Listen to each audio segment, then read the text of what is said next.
The new Super Mario movie is out right now, and I just saw it. Now, what was it like? Well, it's kind of like shaving your balls with a butter knife.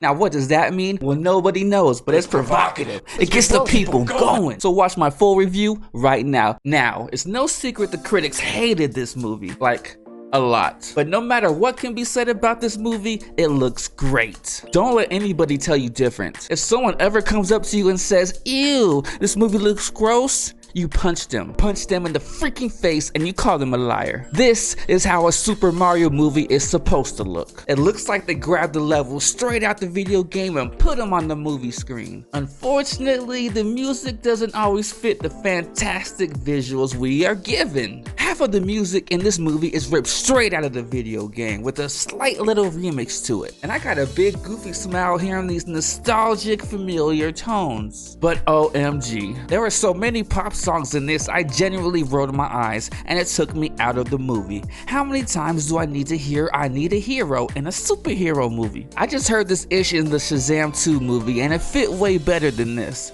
I forget what other songs this movie plays because I surgically cut my head open and removed my memories. Speaking of sounds, we have to touch on the main thing that most people were worried about, and that's Chris Pratt as Mario. I'm not going to lie, at first I was pissed at this casting. Chris Pratt is doing a subtle Brooklyn accent instead of the usual "Yahoo!" Mario I'm used to, but the more the movie went on, the more I appreciated his take on the character. I mean, let's keep it real. 90 minutes of hearing a stereotypical Italian yell "Wahoo!" in a high-pitched voice would have been annoying after a while. Like super annoying. Chris plays Mario in a way that makes you sympathize with the character and really root for him. And for the people that just want to hear classic Mario, he has plenty of lines embracing the video game sound so you can suck on it and be happy. But not all the voices worked for me. Princess Peach was delightful, and Jack Black was fantastic as Bowser, and you can tell he's having a great time playing the character. And I found myself feeding for more of him when he wasn't on the screen. And Charlie Day, who happens to be one of my favorite comedian actors ever, plays a fantastic Luigi that I am excited to see more of. I swear, if they don't follow this movie up with a Luigi's Mansion movie, I will flip my computer over.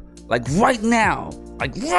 But they aren't all winners. I'm not going to sugarcoat it for you. Seth Rogen ruins this movie, and I mean that with every ounce of my soul. But before we get into that, this is a brand new channel and I am unsure if I will continue this kind of content. So if you're liking the video, please hit that little red subscribe button right down there, you know, just press it real quick. And then definitely click the like button. Every interaction helps me in the YouTube algorithm and it's free. Now back to the show. Now, when I say Seth Rogen ruins the movie, I really mean he ruins it. His stoner bro voice doesn't match well with Donkey Kong, and it's distracting when he is on screen. I found myself wanting to punch myself in the balls every single time. His writing was terrible, and all of his jokes don't land because Seth Rogen's delivery just takes you out of the movie.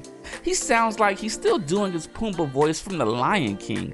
Thankfully, we don't see him until the middle of the movie, but unfortunately, he plays a pretty big part from the middle until the end, so we are kinda stuck with him. Now, this story is paper thin. Get it? Like Paper Mario? Whatever. So if you are expecting a Dark Knight type of story, you are in for a bad trip. But that's kinda your fault. This movie's only 90 minutes, so they don't have a lot of time to create an epic story. But I really appreciated the short runtime. But that's not what you're here for. You're here to know if you should watch this movie or not. And I have to say, that's up to you. If you're a fan of Mario, then yes, definitely watch this movie. If not, then you're probably gonna have a bad time. It has incredibly vibrant graphics, and all of the voice actors are giving it their all. Well, mostly anyways. I loved most of the music, especially the nostalgic tunes from the video games. The Nintendo fanboy in me started this movie rating it a 7, but after that annoying stoner boy Donkey Kong performance, I give this movie a 5 out of 10.